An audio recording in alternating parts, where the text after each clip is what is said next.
Baik, Bismillahirrahmanirrahim. Assalamualaikum warahmatullahi wabarakatuh. Kita lanjutkan lagi ya materi yang ke-9 ya, materi yang ke-9 ini mengenai kromatografi kolom ya.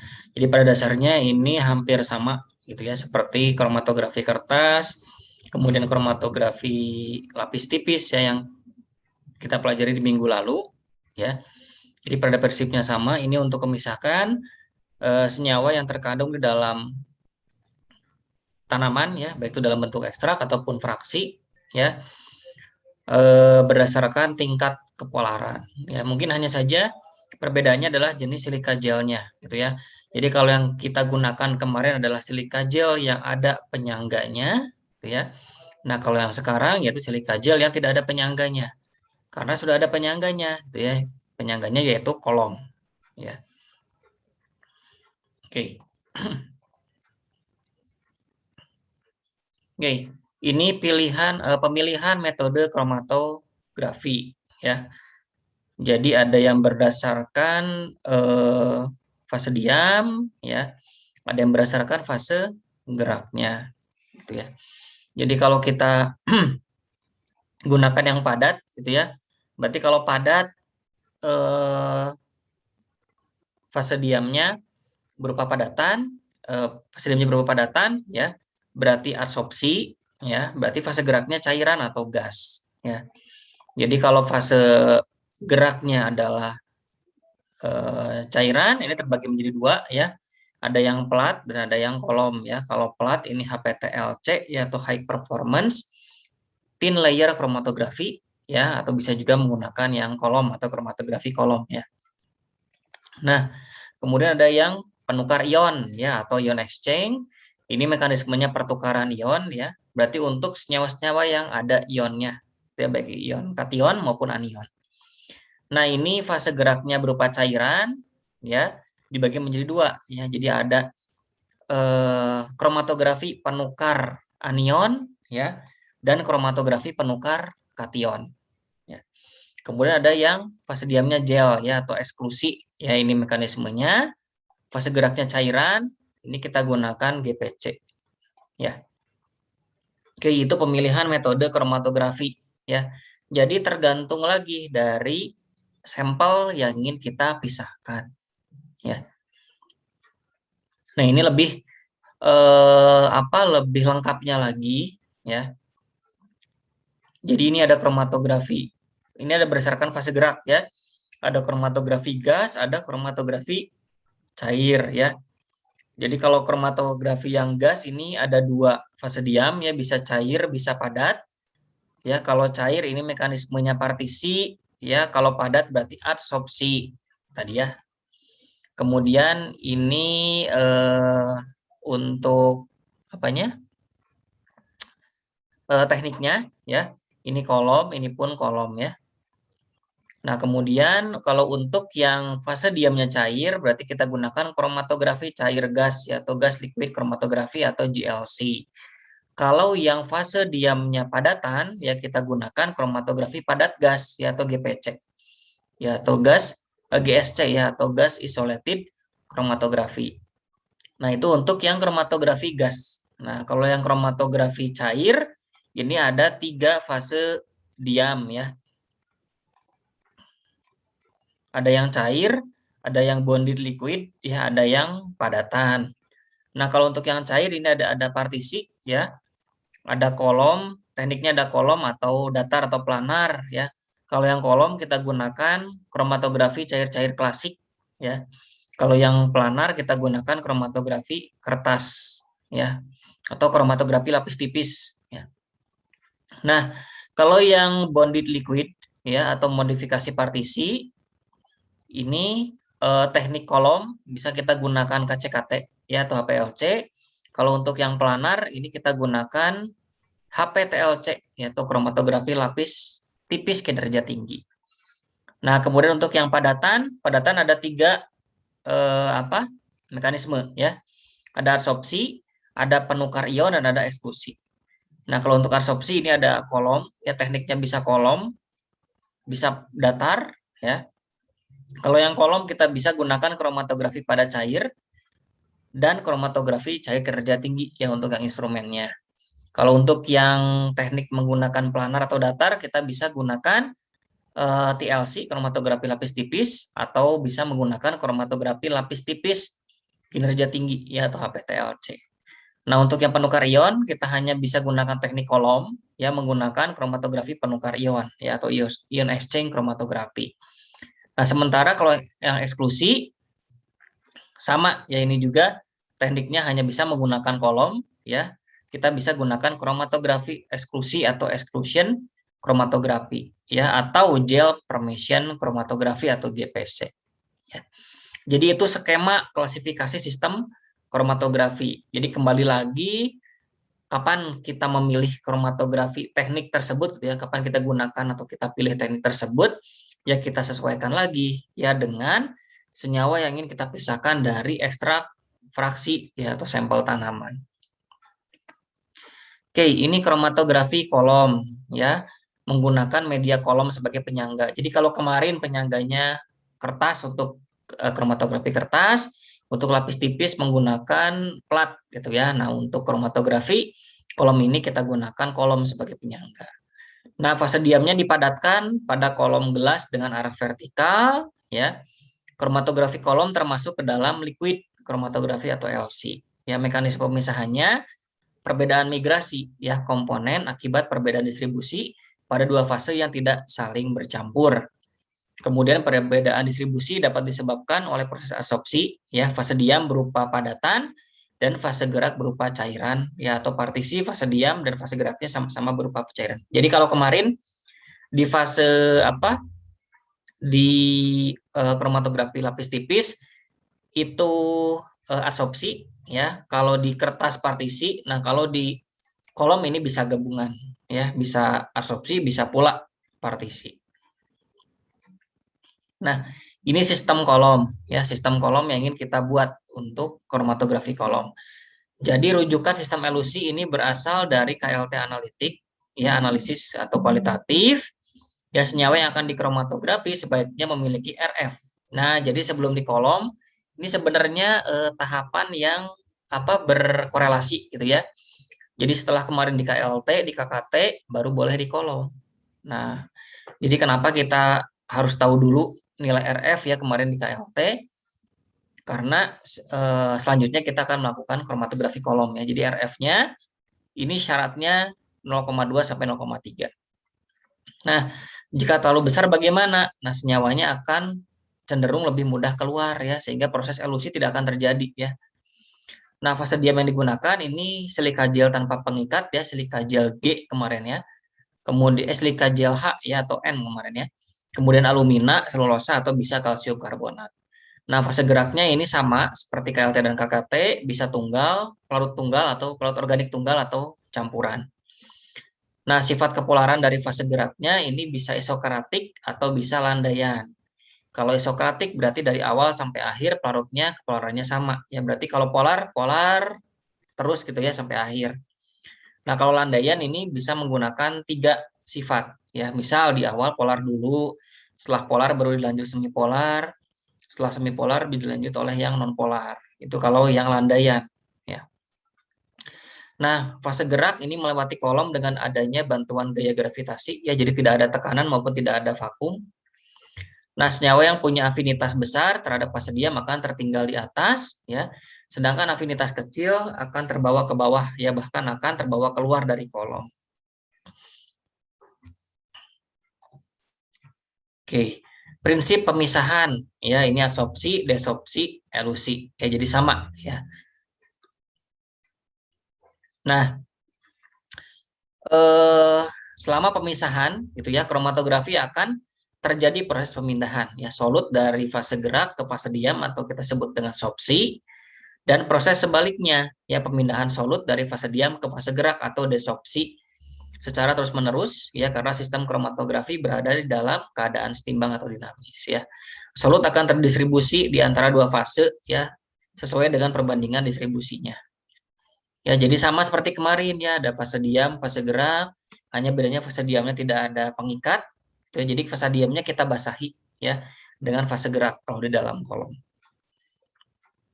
Nah, Molekul fase gerak dan molekul analit ini bersaing untuk bereaksi dengan titik aktif dari adsorben, ya.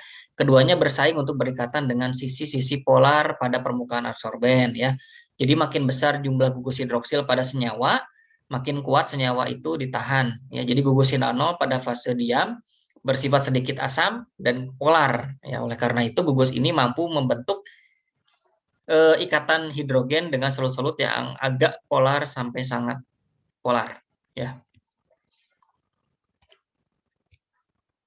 Oke, nah jadi ini gambarannya, gitu ya.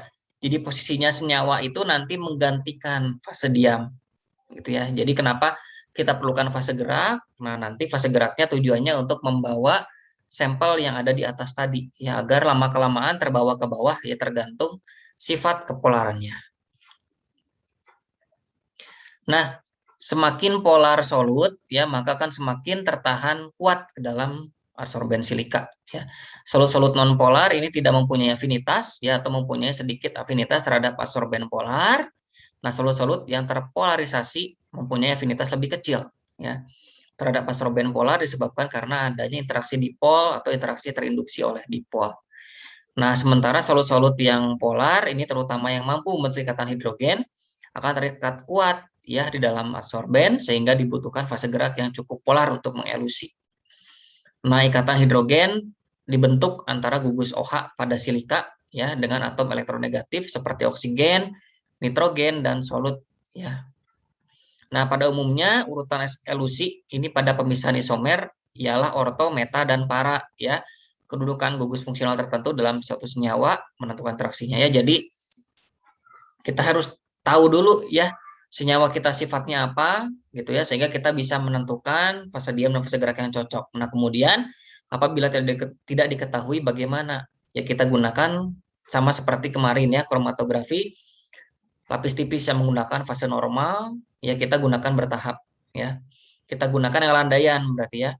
Kita gunakan yang polar dulu, baru dilanjut dengan yang semipolar, baru diakhiri dengan yang non polar, ya. Jadi nanti kemungkinan interaksinya akan bermacam-macam, ya. Apakah itu ikatan hidrogen ataupun interaksi dipol, ya, tergantung gugus atau gugus fungsional, ya, yang terdapat di dalam senyawa yang terkandung di dalam ekstrak atau fraksi dari sampel tanaman.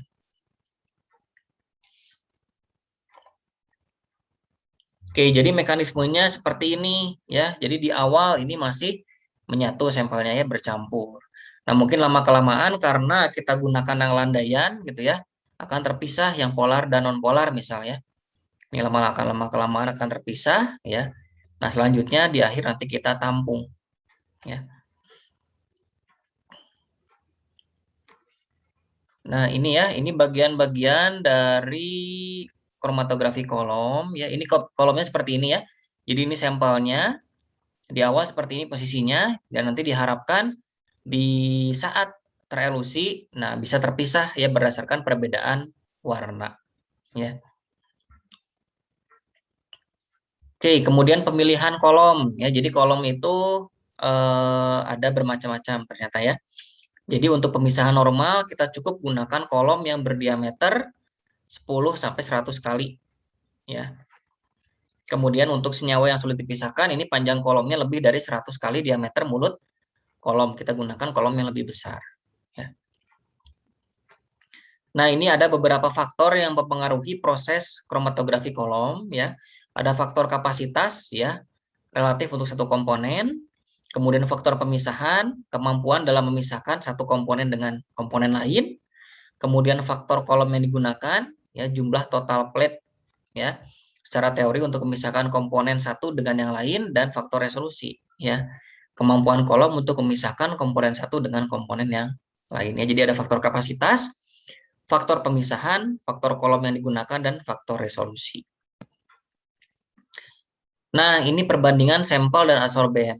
Ya, jadi berapa banyak sampel yang dibutuhkan untuk kromatografi kolom. Kalau pemisahannya normal, berarti perbandingan sampel dan adsorbennya 1:30. Ya. Kalau untuk sampel yang sulit dipisahkan, ini sampel dengan adsorbennya berbanding 1:100 sampai 300. Ya. Oke, teknik pembuatan kolom ya. Jadi kolom, jadi kalau kemarin KLT kita tidak usah repot-repot, aktivasi ya sudah ada bisa langsung digunakan. Nah, kalau kolom ya karena kolomnya tidak ada penyangganya hanya berupa kolom, berarti harus kita pisahkan, harus kita buat gitu ya, harus kita siapkan terlebih dahulu ya. Nah, jadi tekniknya kolom bagian bawah dekat keran gitu ya. Bagian bawah berarti yang ini ya. Kolom bagian bawah ya berarti yang ini. Nah, ini kita lapisi dulu ya dengan kapas bebas lemak. Nah, ke dalam kolom baru setelah kita mampatkan si kapasnya ya, baru kita bisa siapkan dengan cara kering atau cara basah. Nah, kalau cara kering, silika gelnya langsung dimasukkan ke dalam kolom ya. Kemudian setelah dimasukkan, kemudian dimampatkan baru dibasahi dengan pelarut. Nah, kalau yang cara basah, kita basahkan dulu si kolom, si silikanya di dalam beker gelas biasanya ya. Kita buat bubur silika. Nah, setelah basah membentuk seperti bubur gitu ya, baru kita masukkan ke dalam kolom. Itu bedanya cara kering dan cara basah ya. Kalau cara kering berarti yang awal dimasukkannya silika kering, kalau cara basah yang awal dimasukkan ke dalam kolomnya adalah silika basah berbentuk bubur. Ya, itu bedanya cara kering dan cara basah. Nah, ini preparasi sampel ya. Sampel yang akan dikromatografi kolom ya apabila berupa cairan, maka sebaiknya dicampur dahulu dengan silika gel agar sedikit lebih kental gitu ya. Karena kalau cair nanti akan cenderung cepat melewati silikanya gitu ya, melewati fase diamnya. Sehingga dicampur dulu ya dengan sedikit silika, baru sampel dimasukkan ke dalam kolom ya, kemudian diratakan hingga membentuk lapisan. Nah, di atas sampel disimpan kertas sari ya yang siap untuk dialusi. Nah, ini berdasarkan fase gerak yang digunakan ya, bisa isokratik, bisa gradien ya. Kalau isokratik berarti dari awal sampai akhir ini kepolarannya sama ya. Kalau polar ya polar terus gitu ya. Kalau semipolar terus, kalau yang nonpolar terus gitu ya. Itu kalau isokratik. Nah, sementara kalau yang gradien atau landaian ini bervariasi. Mungkin di awal kita gunakan yang polar, di tengah-tengah kita bisa gunakan yang semipolar, nanti di akhir diakhiri dengan yang nonpolar ya. Itu bedanya isokratik dan gradien. Nah, ini ya, perbedaan warna ini menandakan sifat ya, tingkat kepolaran dari suatu senyawa. Nah, ini penampungan. Nah, jadi tadi yang perbedaan warna tadi ini nanti kita tampung. Mungkin yang pertama yang warna biru kita tampung ya sampai habis. Setelah warnanya birunya habis, nanti dilanjut warna orange misalnya ya. Jadi tergantung. Nah, ternyata penampungan bukan hanya berdasarkan warna, nah bisa juga berdasarkan volume dan berdasarkan waktu ya. Nah, ini penampungan ya. Bisa berdasarkan volume, warna dan bisa waktu. Nah, kalau volume berarti misal kita tentukan setiap 5 mili kita tampung. Berarti setiap 5 mili kita tampung di beker gelas atau di tabung reaksi gitu ya. Setiap 5 mili kita tampung. Atau kalau warna tadi, ya kalau warna misalnya warna biru dulu dihabiskan, baru setelah itu dilanjutkan warna kuning, warna orange ya, baru terakhir warna kuning misalnya gitu ya. Kalau berdasarkan waktu berarti kita tentukan, misalnya setiap 5 menit kita tampung atau setiap 1 menit ya.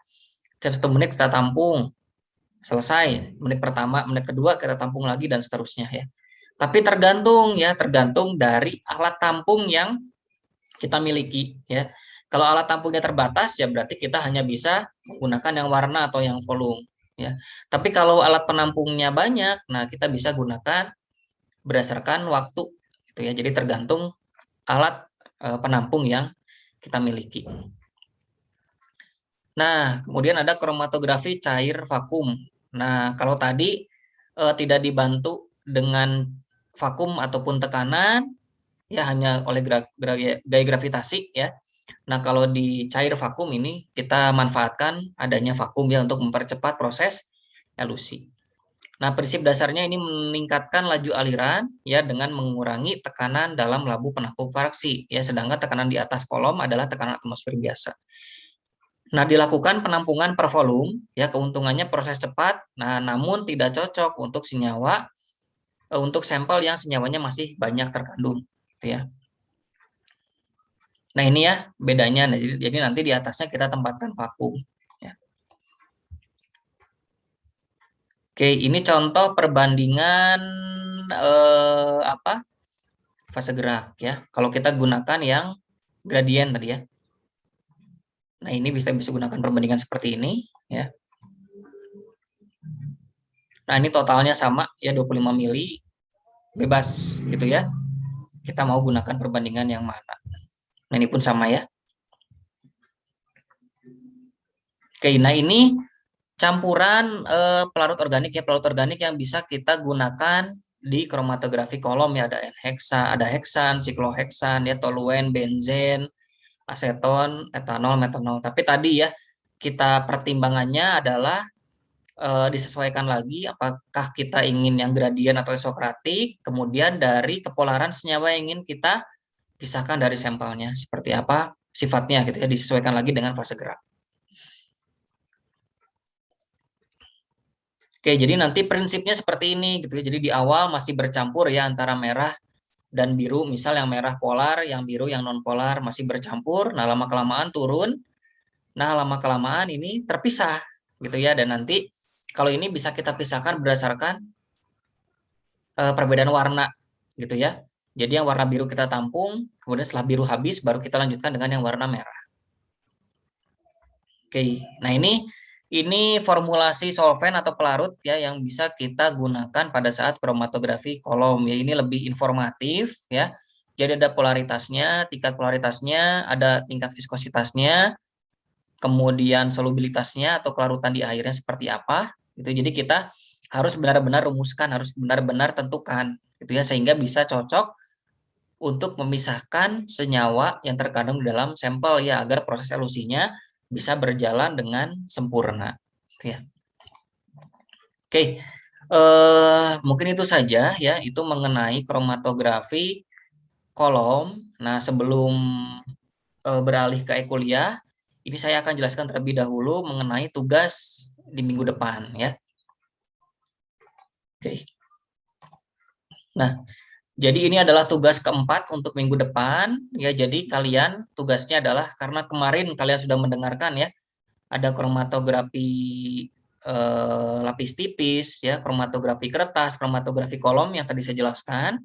Nah, selanjutnya adalah kalian gambarkan ya proses tahapan dari awal sampai identifikasi hasil pengamatan dari kromatografi kolom, kromatografi lapis tipis dan kromatografi kolom ya. Nah, untuk yang NPM genap, nah berarti tugasnya ya kromatografi lapis tipis ya. Untuk yang NPM ganjil, nah cukup yang metode kromatografi kolom saja ya. Jadi ceritakan di awal dari mulai preparasi, pemilihan fase diam, fase gerak, kemudian dari penontolan sampel ya atau pemasukan sampel, kemudian dari proses elusinya seperti apa, kemudian dari proses hasil pengamatannya ya, penempat bercak yang digunakannya seperti apa, ya apa saja, kemudian dari proses identifikasi ya berarti kalau di lapis tipis nilai RF-nya ya perhitungannya seperti apa. Kalian jelaskan sedetail mungkin, kalau bisa cukup dengan gambar saja gitu ya. Gambar kemudian di bawahnya ditambahkan penjelasan sedikit ya. Itu akan lebih bagus, lebih informatif ya. Silahkan ya ditulis tangan ya kemudian nanti diupload di kuliah, waktunya 1 minggu ya berarti sampai minggu depan. Oke, mungkin sekian saja ya untuk kromatografi kolom ya. Silahkan selanjutnya kalian lanjutkan ke kuliah untuk mengikuti kuis mengenai kromatografi kolom ya. Soalnya 5 soal saja ya, waktunya 15 menit, ada 2 kali kesempatan ya. Kemudian jangan lupa dikerjakan tugas yang tadi ya untuk dikumpulkan di minggu depan. Oke.